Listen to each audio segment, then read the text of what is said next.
وعلى آلك وأصحابك يا سيدي يا حبيب الله.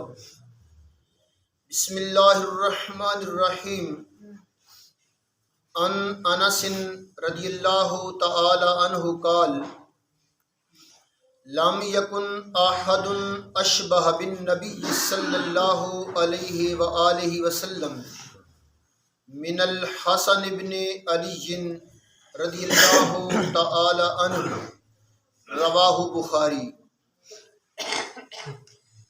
آج 15 رمضان المبارک ہے اور آج ہی کے دن سیدنا امام حسن مجتبی رضی اللہ تعالی عنہ کی ولادت باسعادت ہے. یعنی حضرت فاطمہ طیبہ طاہرہ رضی اللہ تعالی عنہا کی ہاں پہلے بچے کی پیدائش کا دن آج 15 رمضان المبارک ہے. تو حضرت حسن مجتبی رضی اللہ تعالی عنہ کے بارے میں صحیح بخاری شریف کی حدیث پاک ہے.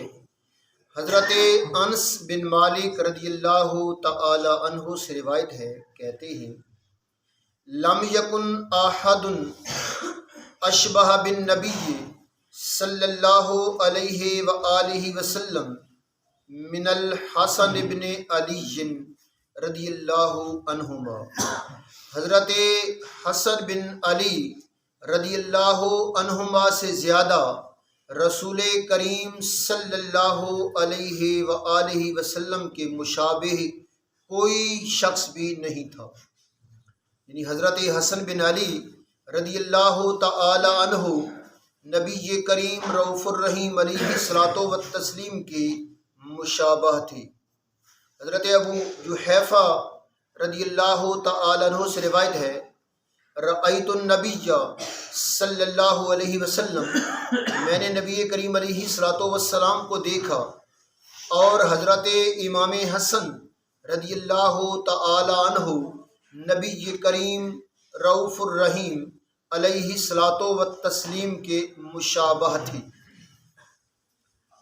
حضرت عقبہ بن حارث رضی اللہ تعالی عنہ سے روایت ہے، فرماتے ہیں صلی ابو بکر رضی اللہ عنہ العصر، حضرت ابو بکر صدیق رضی اللہ تعالی عنہ نے عصر کی نماز ادا کی. خرجا اور نکلے، باہر تشریف لائے. چلتے چلتے دیکھا کہ حضرت حسن رضی اللہ تعالی عنہ بچوں کے ساتھ کھیل رہے ہیں. تو حضرت صدیق اکبر رضی اللہ تعالی عنہ نے حضرت امام حسن کو اٹھایا اور اپنے کندھوں پر بٹھا لیا.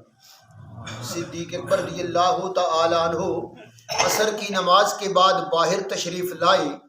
چل رہے تھے کہ دیکھا امام حسن رضی اللہ تعالی عنہ بچوں کے ساتھ کھیل رہے ہیں. تو حضرت ابو بکر صدیق رضی اللہ تعالی عنہ نے امام حسن کو اٹھایا اور اپنے کندھوں پر بٹھا کر فرماتے ہیں کہ اے حسن، تم نبی کریم علیہ الصلوۃ والتسلیم کے بہت زیادہ مشابہ ہو. کہا خدا کی قسم، صدیق اکبر کہتے ہیں خدا کی قسم تم رسول اللہ صلی اللہ علیہ وسلم کے مشابہ ہو اور تم علی المرتضی رضی اللہ تعالی عنہ کے مشابہ نہیں ہو. فرمایا خدا کی قسم تم رسول اللہ صلی اللہ علیہ وسلم کے مشابہ ہو، علی کے مشابہ نہیں ہو. اور حضرت علی رضی اللہ تعالی عنہ پیچھے پیچھے آ رہے تھے. صدیق اکبر رضی اللہ تعالی عنہ کے پیچھے پیچھے آ رہے تھے. حضرت علی رضی اللہ تعالی عنہ یہ سن کر مسکرانے لگے. حضرت علی رضی اللہ تعالی عنہ نے یہ سنا تو مسکرانے لگی. تو ان ہر سے روایات کو امام بخاری نے صحیح بخاری میں نقل کیا ہے. انشاءاللہ آج عصر کے بعد کچھ تفصیلی تذکرہ کریں گے سیدنا امام حسن رضی اللہ تعالی عنہ کا، آپ کی شان و عظمت، مقام و مرتبہ، اور آپ رضی اللہ تعالی عنہ کی اسلام کے لیے کیا کیا خدمات ہیں.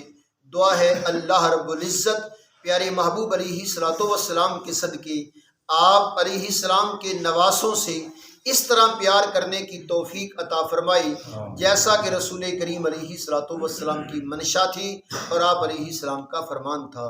آمین بجاہ خاتم النبیین صلی اللہ علیہ وآلہ وسلم۔